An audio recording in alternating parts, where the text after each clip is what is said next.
তো হ্যালো বন্ধুরা, তোমরা সবাই কেমন আছো? আশা করি তোমরা সবাই খুব ভালো আছো। আমিও খুব ভালো আছি। তো আজ সবাই মিলে চলে গেছিলাম একটা অনুষ্ঠান বাড়িতে।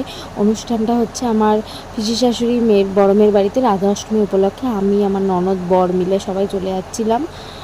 তো দেখো যাচ্ছি, তো গিয়ে দেখলাম, ওখানে ঢুকেই দেখলাম ঠাকুরের ফল ঢাল বানানো হচ্ছে, ভোগ টোগ সব দেওয়া হবে। তারপরে এখানে পুজো শুরু হয়ে গেছিলো। তা কিছুক্ষণ পুজো দেখে তারপরে দুপুরবেলা খেতে চলে গেলাম।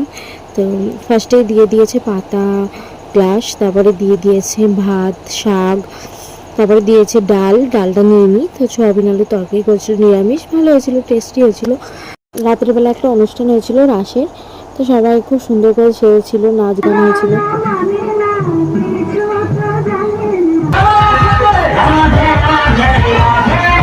তো এখানে দেখো বাড়ির সবাই মিলে লাস্টে খুব নাচ গান করেছিল।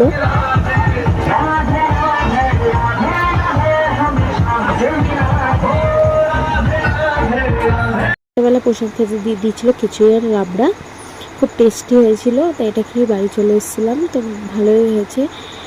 ভিডিওটা এই পর্যন্তই। ভালো লাগলে লাইক কমেন্ট শেয়ার।